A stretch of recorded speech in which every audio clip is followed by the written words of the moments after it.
नमस्ते। मैं वैशाली, आपका मेरे चैनल पे बहुत स्वागत है। आप में से कुछ लोगों की रिक्वेस्ट आई थी। बहुत से लोगों को बहुत ज़्यादा डाउट है स्क्रिप्टिंग को लेके कि अगर हमें स्क्रिप्टिंग हम करते हैं देन हमें सेम स्टोरी लिखनी है या 30 डेज अलग अलग स्टोरी लिखनी है। पहला।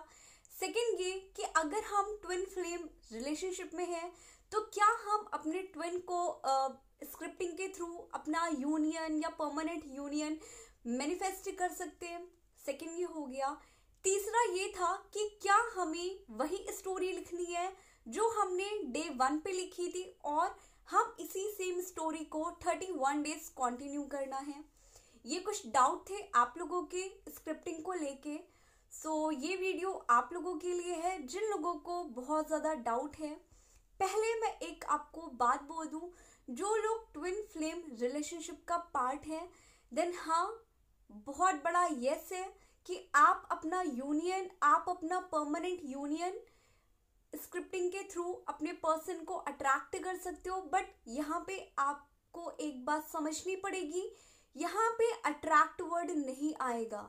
ओके, यहाँ पे आप अपनी रियलिटी जो आप चाहते हो, यहाँ पे आप अपनी लाइफ को क्रिएट कर रहे हो, ना कि उस पर्सन को अट्रैक्ट कर रहे हो। तो यूनिवर्स ऐसे ही काम करता है जिसे हम कहते हैं लॉ ऑफ कर्मा, राइट। अगर आप कोई भी चीज करोगे उसका टेंशन मत लो कि कब होगा, कैसे होगा, किस लिए होगा, राइट। यूनिवर्स सभी के लिए सेम काम करता है। जैसे कि आप इनर वर्क करते हो, आपका यूनियन होता है। आप इनर वर्क करते हो, आपका पर्सन अवेक होता है। तो यहाँ पे अगर आप खुद के ऊपर काम करोगे प्लस उस पर्सन के साथ अपनी लाइफ को स्क्रिप्ट करोगे, आपकी रियलिटी बननी ही बननी है। बट अगेन मैं एक बार बोल दूं, आप में से कुछ लोग गलती क्या करते हो, अगर मैं बात करूं, आप किसी पर्टिकुलर सोलमेट या ट्विन फ्लेम या कई लोग ऐसे भी जिन लोगों ने ईमेल किया, वो अपना फ्यूचर हस्बैंड मैनिफेस्ट करना चाह रहे हैं जिनको उन्होंने देखा भी नहीं है, राइट। तो इन सारी गलती में आप करते क्या हो, आप उस पर्सन को, जो लोग अपने एक्स को अट्रैक्ट कर रहे हैं या ट्विन फ्लेम को अट्रैक्ट कर रहे हैं, आप गलती क्या करते हो, आप ओनली एक स्टोरी लिखते हो कि वो पर्सन मेरी लाइफ में आ जाए, हम खुश रहेंगे, राइट। यहाँ पे स्क्रिप्टिंग में आप बहुत बड़ी गलती कर देते हो, क्योंकि यहाँ पे आपको करना क्या होता है और आप गलती क्या करते हो, आपको स्क्रिप्टिंग में ये करना होता है कि आप कैसा चाहते हो उस पर्सन को, राइट। यहाँ पे दो चीज आ गई। पहला, या तो मैं उस पर्सन को अपनी लाइफ में ले आऊं, राइट, पहला ये हो गया। सेकंड ये हो गया कि या मैं उस पर्सन को जो क्वालिटीज मैं उसके अंदर चाहती हूँ, मैं वो क्वालिटीज उसके अंदर लाऊं, उसके बाद हम दोनों लोगों का यूनियन हो जाए या हमारी एक हैप्पी मैरिज हो जाए, राइट। बट आप में से लोग गलती क्या करते हो, आप लोग उस पर्सन को अट्रैक्ट करते हो, इसकी वजह से वो आपकी लाइफ में आता है, क्योंकि यूनिवर्स लॉ ऑफ अट्रैक्शन काम करता ही करता है। वो कुछ टाइम के लिए आएगा, क्योंकि आपने लिखा ही यही था कि वो इंसान आपकी लाइफ में आ जाए। यूनिवर्स ने उस इंसान को आपके पास भेज दिया, बट वो छोटे टाइम के लिए था, क्योंकि आपने जो क्वालिटीज चाहते थे कि अगर वो आपको चीट कर रहा है, अगर वो आपको टाइम नहीं देता, अगर वो आपको बहुत ज्यादा एब्यूज करता है, देन आपने ये क्वालिटीज उसके अंदर डेवलप ही नहीं की यूनिवर्स को बोल के कि वो गाली देना बंद कर दे, राइट, या वो चीट करना बंद कर दे, वो एज अ पर्सन अच्छा हो जाए।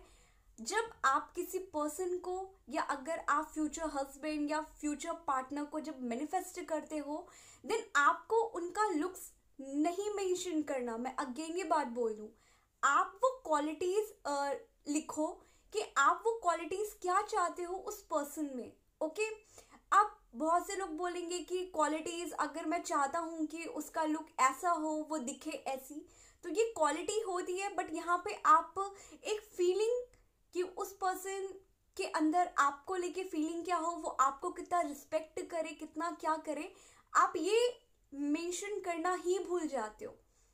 फिर होता क्या है, आप ऐसे किसी भी इंसान को अट्रैक्ट कर लेते हो जैसा आपने अपने दिमाग में एक पिक्चर बनाई थी कि उसका लुक ऐसा होना चाहिए, वो उसका कलर बहुत ज़्यादा फेयर होना चाहिए या जो भी आप चाहते हो, लेकिन वो इंसान जब आपकी लाइफ में आ जाता है, आप लोगों के एक सोल लेवल पे कनेक्शन नहीं होता, क्वालिटीज मैच नहीं करती, राइट, थिंकिंग आपकी बिल्कुल मैच नहीं करती, देन आप अगेन वहां से अलग हो जाते हो।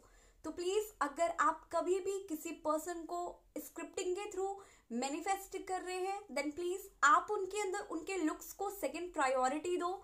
आपकी पहली प्रायोरिटी आपका एक उस पर्सन के अंदर क्वालिटीज, उनके एक कहते नहीं है ना कि संस्कार कैसे हैं, ये सारी चीजें जब आप मेंशन करोगे तो यूनिवर्स आपकी फीलिंग को मैच करके ऐसा ही पर्सन आपकी लाइफ में देगा।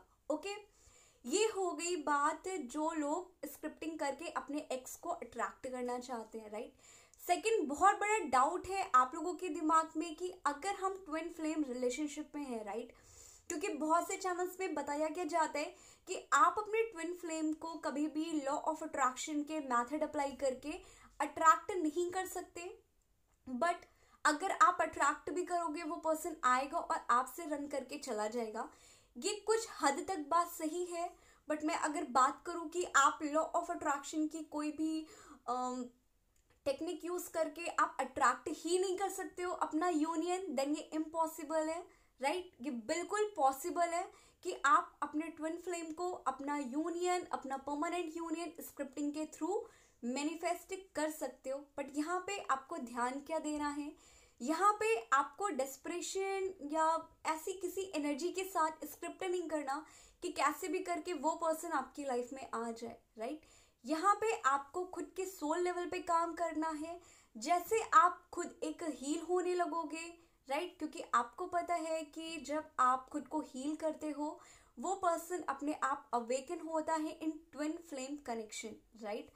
तो यहाँ पे पहला आपको आपका एक ब्लॉकेजेस, आपको आपके अंदर की निगेटिविटी रिमूव करनी ही करनी है। इसके साथ जब आप एक हाई वाइब्रेशन पे आ जाते हो, जब आपके अंदर सारे ब्लॉकेजेस हट जाते हैं, देन आप यहाँ पे स्क्रिप्ट कर सकते हो अपना यूनियन, अपना परमानेंट यूनियन, क्योंकि यूनिवर्स भी, अगर हम बात करें ट्विन फ्लेम की, तो यूनिवर्स ने आपको एक परमानेंट यूनियन या एक आपको यूनियन के लिए ही भेजा हुआ है। तो आप अपना यूनियन यहाँ पे क्लेम करते हो, ना कि एक वेट करते हो कि होना होगा तो होगा, अदरवाइज सब टाइम के ऊपर छोड़ दिया। और मैं अगेन ये बात बोल दूं, अगर आप डिवाइन टाइमिंग का वेट करोगे, आप यूनिवर्स को साइन भेज रहे हो कि मैं वेट कर रहा हूँ, राइट। तो वो सारी चीजें आपकी एक वेटिंग लिस्ट में ही पड़ी रहेगी चीजें। बट अगर आप खाली खुद के ऊपर काम करोगे, खुद के ऊपर फोकस करोगे, देन आगे ये सारी चीजें करोगे, तभी आपका डिवाइन टाइमिंग गॉड आपको खुद दे देगा। आपको उस चीज का, उस टाइमिंग का वेट ही नहीं करना पड़ेगा। और अब आ जाती है थर्ड बात कि क्या हम जो फर्स्ट डे लिखा था, क्या हमें वही सारी चीजें मतलब 30 डेज तक ही लिखनी है। तो यस, मैं अगर आपको एक एग्जांपल दूं, आप लोगों ने शकला का बूम बूम सीरियल बचपन में देखा होगा, राइट। या अगर हम बात करें, आप अभी भी पेंसिल और रबर लेके कोई चीज ड्रॉ करो, ओके, पहला जो ड्रॉ करोगे वो ज्यादा आपको एक अच्छा दिखेगा, बट अगर आप उसे रब कर दोगे, उसके बाद कोई चीज बनाओगे, तो आपकी ड्रॉइंग शीट या जो प्लेन पेपर है वो बहुत ज्यादा गंदा दिखेगा, प्लस एक खिचड़ी पक जाएगी जो आपने ड्रॉ किया होता है या जो आपने लिखा होता है, राइट। तो ऐसे ही जब आप फर्स्ट डे आपने कुछ और लिखा, राइट, आपने 5वें दिन कुछ और लिखा, फिर आपने 15 दिन कंप्लीट कर लिए, फिर आप दूसरी स्टोरी लिख रहे हो, तो यूनिवर्स को आप साइन पूरा खिचड़ी पका के दे रहे हो, क्योंकि आपका थॉट क्लियर है ही नहीं, राइट, क्योंकि आपको एक क्लियर पिक्चर नहीं मिली है। तो यहाँ पे आप पहले एक क्लियर हो जाओ कि आपको लिखना क्या है, आप चाहते क्या हो, और जो आपने पहले दिन लिखा है वही सारी चीजें आपको 30 डेज लिखनी है। क्योंकि अगर आप सेम स्टोरी 30 डेज लिखते हो, देन आप बहुत ज्यादा एक सबकॉन्शियस माइंड को एक क्लियर पिक्चर सेंड कर रहे हो कि यस मुझे यही चाहिए, इसके अलावा मुझे कुछ नहीं चाहिए। ओके, आई होप आपके डाउट क्लियर हो गए हो। और एक बहुत बड़ा क्वेश्चन था, मुझे कुछ लोगों ने रिक्वेस्ट किया था कि हम स्क्रिप्टिंग तो कर रहे हैं, बट हम वो फीलिंग नहीं डाल पा रहे, कई बार हमारा मूड नहीं करा तो हम क्या करें, राइट। तो मैं जैसे मैं अप्लाई करती हूँ, मैं आपको वो बताने की कोशिश कर रही हूँ। और ये मेरा पर्सनल वे है स्क्रिप्टिंग करने का। मैं लिंक आपके साथ शेयर कर लूँगी, अगर आपको अच्छी लगे या आप यूट्यूब पे जैसा आपको पसंद हो आप कोई भी सॉन्ग।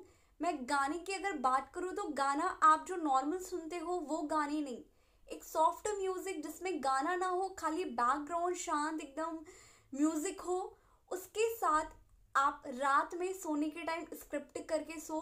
अगर मैं बात करूँ जो लोग पर्टिकुलर किसी रिलेशनशिप को मैनिफेस्ट कर रहे हैं, देन आप क्या करो, आप कोई भी जो आपको सॉन्ग अच्छा लगता है, राइट, आप उसका एक होता है ना इंस्ट्रूमेंटल म्यूजिक समथिंग, तो आप उसका वो वर्जन गूगल पे सर्च कर लो, आप यूट्यूब पे सर्च कर लो। उसको करने के बाद आप कंटिन्यू लिखो, ओके, अपनी स्टोरी 30 डेज लिखो। तो आपके अंदर जो उस गाने को लेके आप बहुत ज़्यादा एक्साइटेड हो जाते हो, आपकी इमेजिनेशन या आप अलग लेवल पे फील करते हो, तो वो सारी चीज़ें आपको ज़बरदस्ती अपनी फीलिंग उस स्टोरी में डालनी नहीं पड़ेगी।